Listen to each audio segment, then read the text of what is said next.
Well, this is it. I've been talking about this idea for a long time, and today it finally becomes real.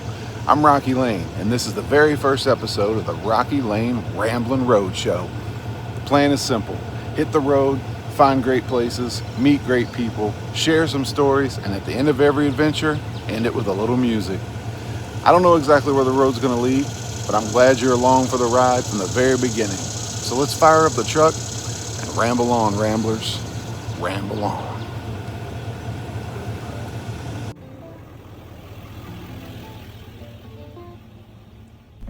So a lot of you have been dropping your guesses about where episode 1 of the Rocky Lane Ramblin' Roadshow is going to be. Well, it's finally time to tell you. We're heading to Washington, D.C. I couldn't think of a better place to kick off this whole journey.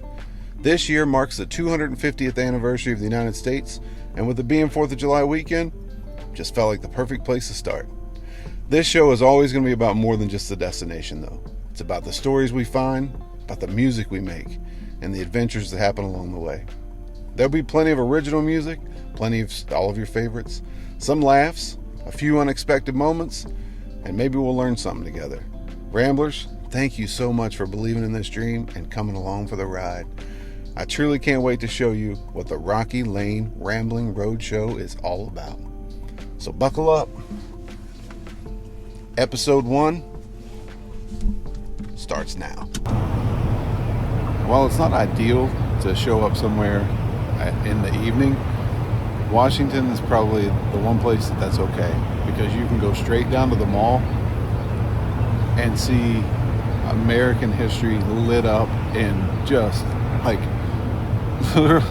glorious splendor. But it truly is. Everything. Yeah, I know Texas. I hear you. I know. Welcome. Everything's bigger in Texas. I know. Washington could say the same thing.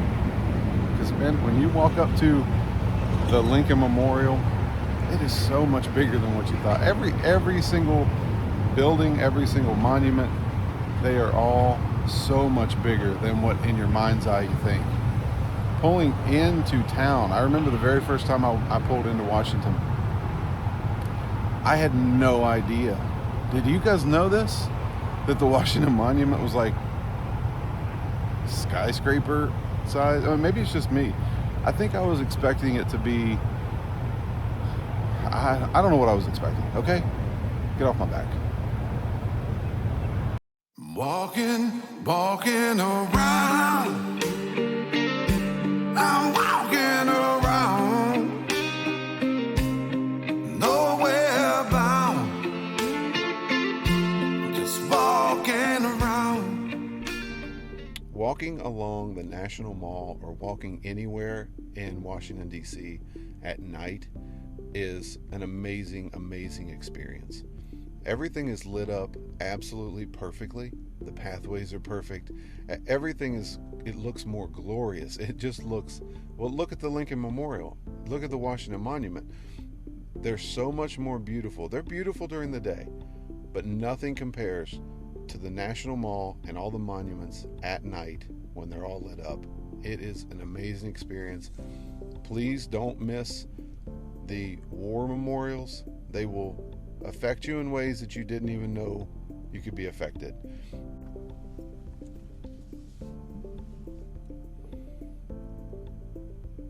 Next up, we're going to visit Arlington. If you go to Washington, D.C., you have got to go to Arlington National Cemetery. Even if you think you don't have any interest in it, it is the one place that you definitely have interest in, even though you never knew you did. It will touch you in a way that you didn't know possible. If you're excited to go there, it'll be amazing. If you're not excited to go there, it'll be amazing.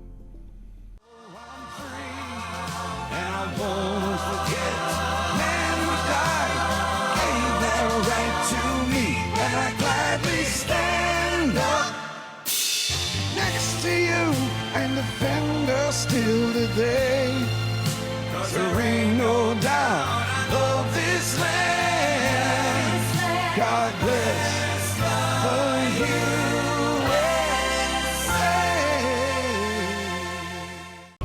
So I just watched the changing of the guard at the Tomb of the Unknown Soldier, and it is It's fascinating to watch.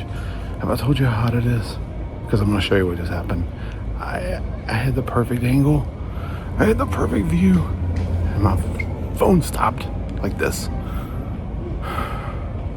It's so hot, Ramblers.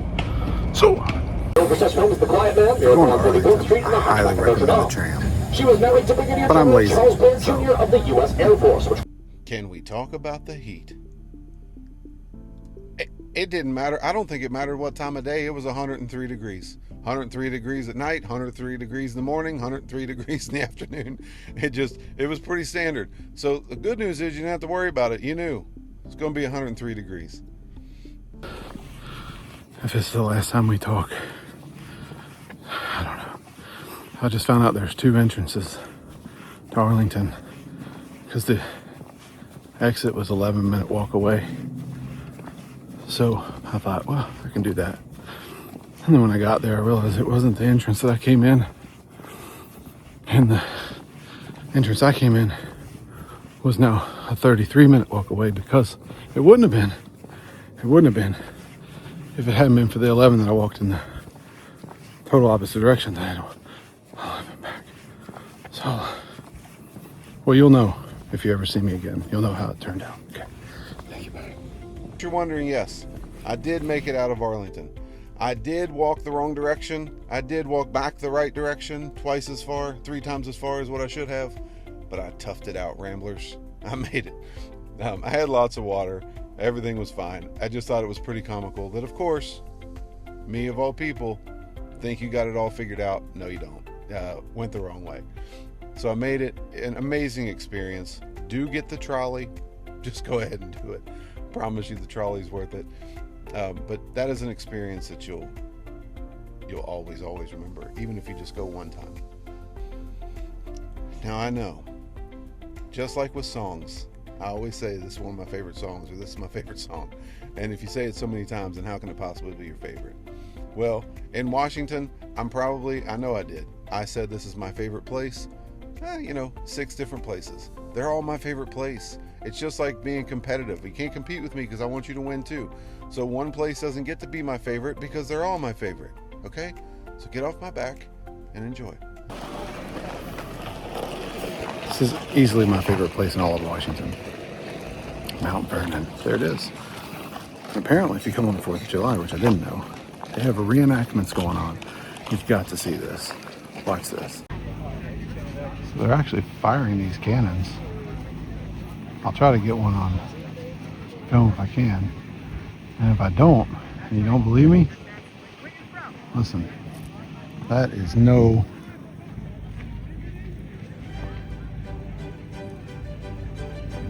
Now let's talk about one of my favorite places. I'm going to start saying one of instead of my favorite place. One of my favorite places is Mount Vernon. George Washington's home. And not just a home, it's like an entire city. It's unbelievable. And I love that when you walk in there, it's like you're walking exactly where he walked. Because in some ways you really are. In a lot of ways you are. The banister that he used, his hand touched that banister and so did mine. It's an experience that I can't really describe. It's like you touch that banister and you know that he also touched it. It's just amazing. But even everywhere you walk, you know that he walked there. And it's preserved in exactly the way the last time he saw it. Well, speaking of the last time he saw it, like maybe it's morbid, but you see where his very last moment actually happened, and that was it.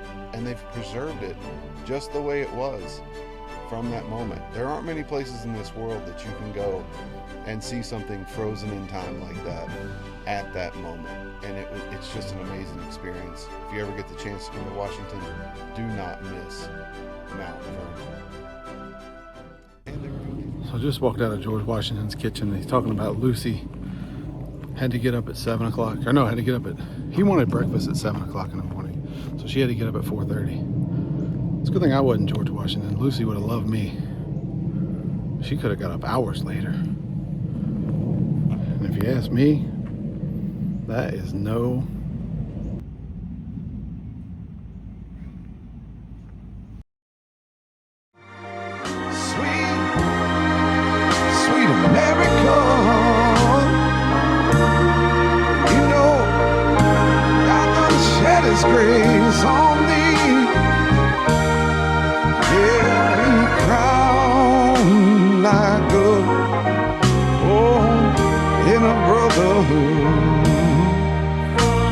come see,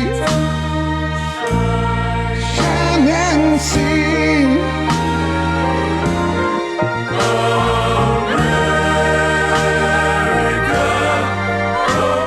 Now, since I was there for the 4th of July and it was the 250th anniversary of the United States, there was also the state fair going on. I'm going to be honest, I didn't even know what it really was. I'd seen some reports in the news that this was going on, but I didn't have a full concept of what it was. You had to kind of go in just to get around. And once I got in there, I could see how you could get behind it. Every state was represented. So if you look at this, each state had essentially like what would be a booth, but these were rooms, and air conditioning rooms, by the way, since it was, guess what, 103. But air conditioned rooms, you go in and each state had given like a taste of what their state was all about. One in particular caught my eye, and it was a combined booth with Kentucky and Rhode Island in it. But on the Kentucky side, it had this wall that you could sign the wall. Guess who threw their logo in there? Left a little Rocky Lane with them. So if you're from the Kentucky booth, you might want to save that 2x4. I'm just saying, who knows? It could be worth tens and tens of dollars. Tens of dollars. You're welcome. There is only one museum in Washington I've never been to, and I cannot wait. So like I said, I've been to Washington many times. One thing that's been under construction almost every time I've been is the Air and Space Museum. I was so excited to get to go to this. Every little boy inside the man wants to be an astronaut or a fighter pilot, or the Wright brothers, all of these things, and it's all right there. And I finally got to walk in, and I'm telling you, I was a kid in a candy shop the second I walked in. You will be too. It is unbelievable just walking in the doors what you see, and you're going to see some of that.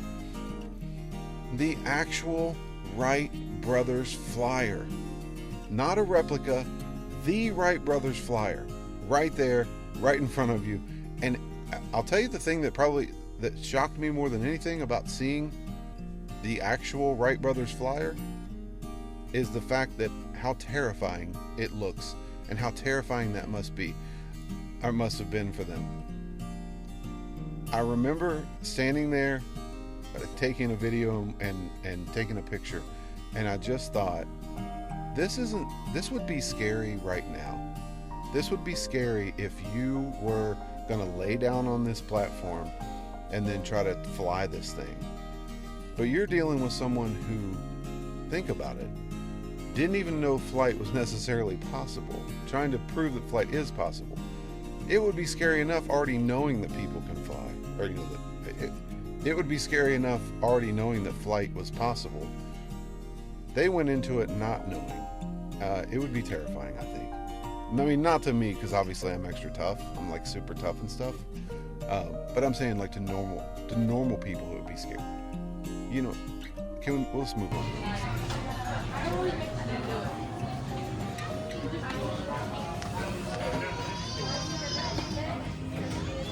I'm pretty sure they're talking to me. Buttons are one thing. Can you imagine? I would be the one. Not today. Not today. I do not like heights. So I'm sacrificing for you guys. I'm 6 feet from the edge, and I'm thinking, well, maybe 6 feet ain't so far. Okay, I don't like heights. I'm gonna fall off this thing. Okay, gotta go. 6 feet from the edge. I'm 6 feet from the edge. I'm not. I'm closer than 6 feet from the edge. Call me now. I'm 6 feet from the edge. Look, I'm thinking, not 6 feet from the edge. Maybe 6 feet ain't so far down.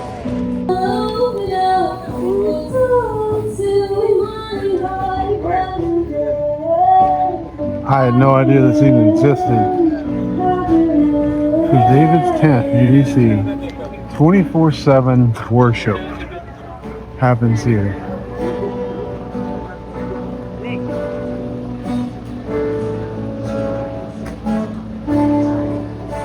So this might be the coolest thing I've found.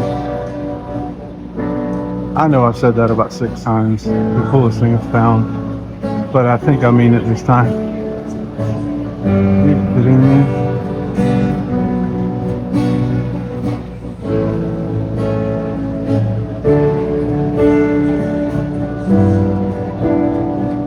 What a great thing to have in our nation's capital.